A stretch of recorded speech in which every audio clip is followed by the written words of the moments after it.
What is going on, everyone? What is happening? Welcome back to another brand new episode of the Spit It Out podcast, the podcast of what you've been thinking but you haven't actually been hearing. It is your boy Jayson, Yessir here, back in the Spit It Out studios, and got quite the episode, quite the interesting episode, I should say, for you guys this week.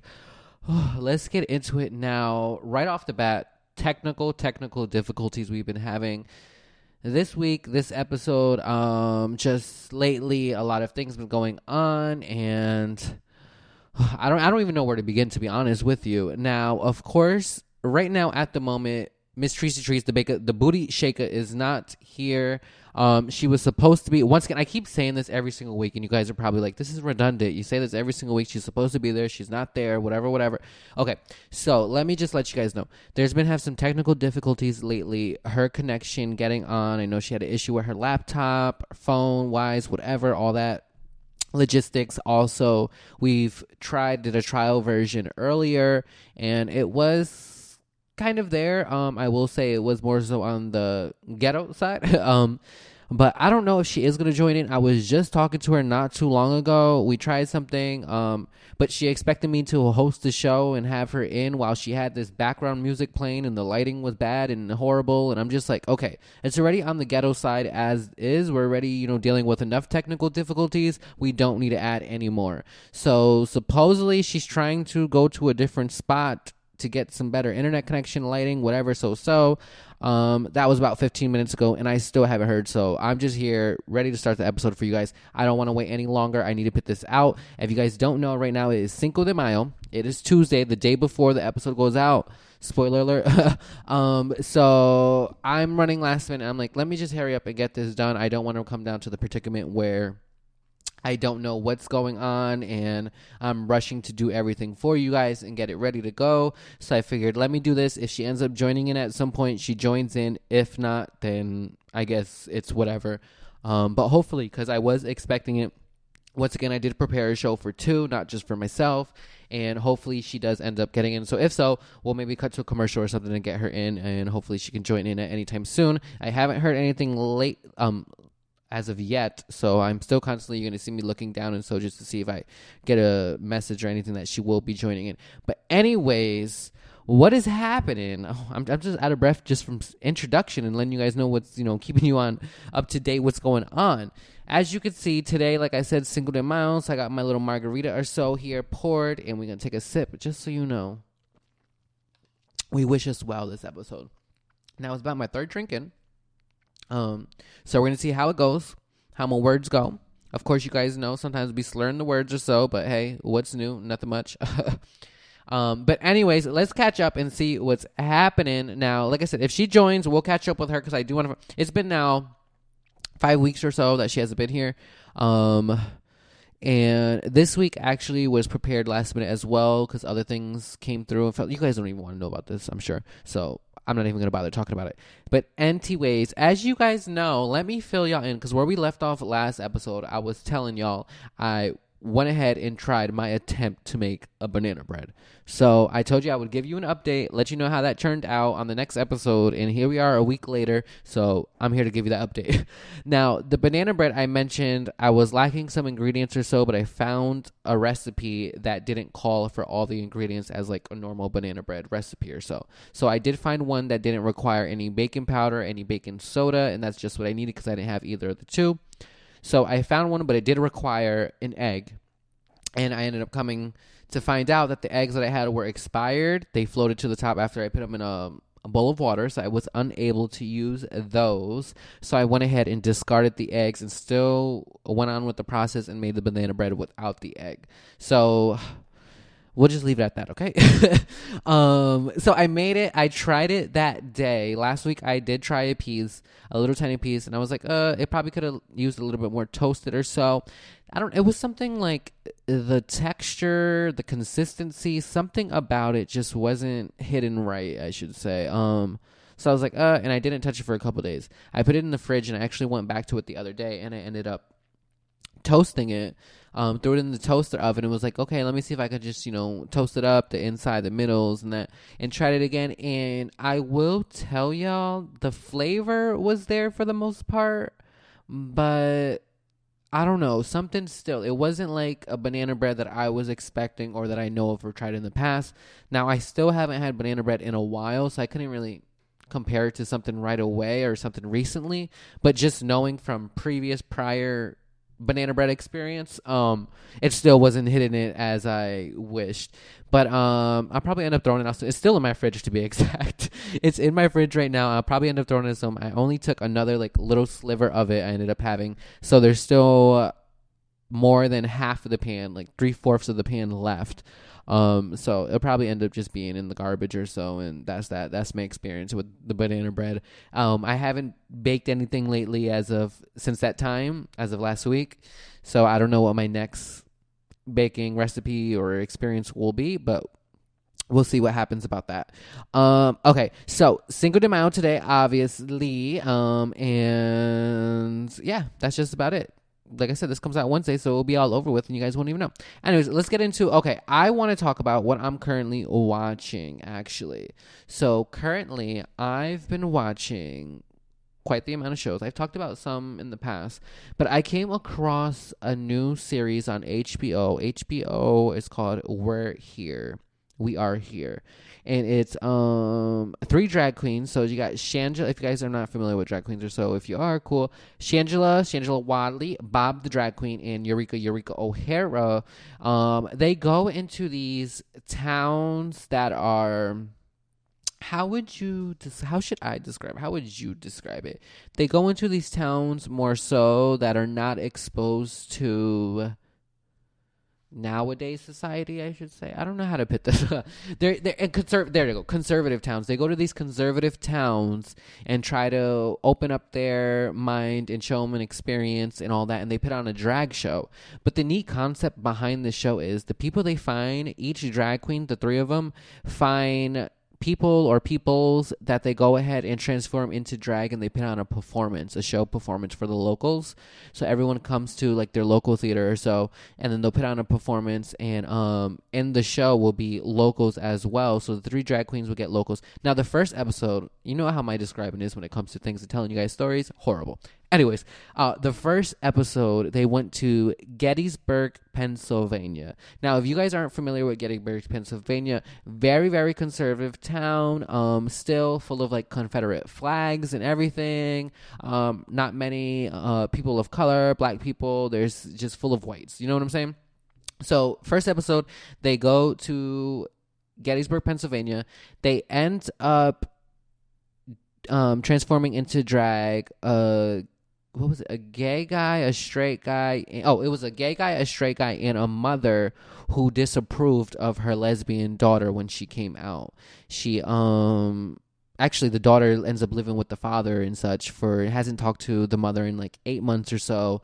So they end up putting on this performance for them, and they transform the gay guy into drag. They transform a straight guy into drag. Actually, the straight guy was like not a representative or anything. I'm not sure if he was like in office. He was something to do with the local town, though. He was like a big name in the town, and I forgot what his title was. Or I don't know if it was like not governor or whatever, but I'm not sure. But he was something in the town, and represented something. And he was also a black guy as well, because I mentioned, there was not that many in this town. So he was transformed into drag, and then also the mother who disowned the daughter when she came out, she was transformed into drag. And the mother, I guess, has came a long way since the 8 months with finding out of her daughter, and try to, she even attended I attended the last Pride that the town held.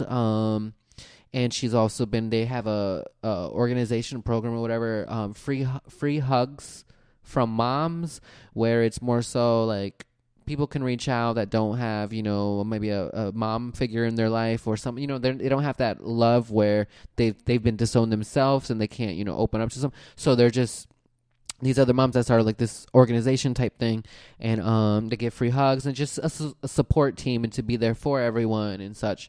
So she ended up like joining them as well. The mother ended up joining them as well, and then she ended up getting transformed in drag and wanted to put on the show to pretty much say, I'm here to support you to her daughter and such. So it turned out really, really well. I ended up liking the show. I was like, wow, it's a very, very good show. It's not the same as like RuPaul's Drag Race or such like that, just getting into drag. This has a lot of backstory to it, and just like individual stories of people. Like I said, there was transforming 3 people, and they all had their own unique story and as to why they wanted to do this. The guy that I said that was like in the office or whatever he was exactly for the local town, whatever kind of representative, he wanted to do it because he figured you don't know what it's like. Like, you can support someone and be there for someone, but you don't know what it's like until you're pretty much in their shoes. And he was trying to think of it more of as a black perspective, and like, people can support, but they don't know what it is like to be black unless you're black. So this was his closest way of saying, pretty much in the LGBT community or queer community, like, don't know what it's like until I try to at least attempt to do something. So that was his attempt to become a drag queen for the night and at least put himself in those shoes, big shoes, high heels, and just see more like what it's like and everything and how they get treated or whatever, and just, what they go through, and just to have a more open perspective on life from someone else's eyes, if you should say. So, it went, like I said, it went really well. You guys should check it out for sure. It is quite the watch. I was so interested. I could not wait for episode 2. I definitely tuned into episode 2 the past week. They were now in Twin Falls, Idaho. Once again, another conservative town. Not many, I guess, openly queer, gay, LGBT people there.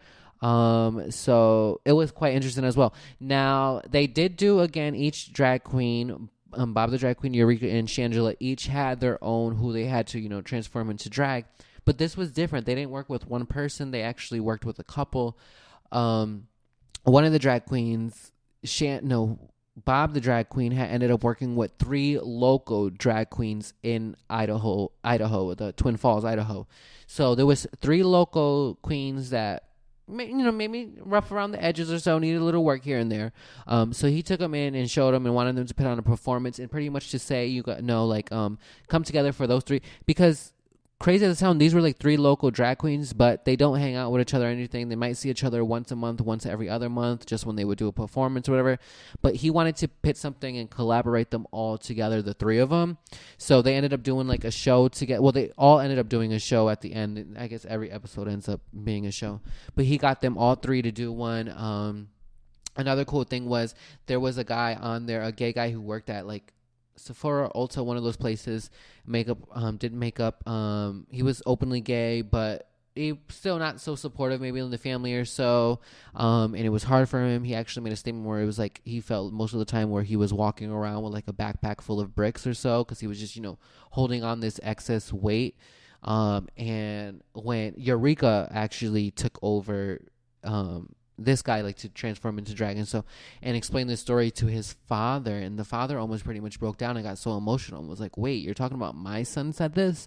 So Eureka actually was able to get the father to join into the performance, the drag performance. Now, he didn't get all done up in drag or anything like that, but he did escort Eureka into, was it Eureka or was it I think escort Eureka into the show on the motorcycle. So they did have him a little done up with some hair sticking up and so, but he escorted Eureka into the show on a motorcycle, and it was just nice. I don't think the son was expecting that at all. So he was performing, and then all of a sudden the motorcycle comes out, and they all join together. And so, but the ones that Shangela had, the 3rd drag queen, like the host of it, had was actually a transgender with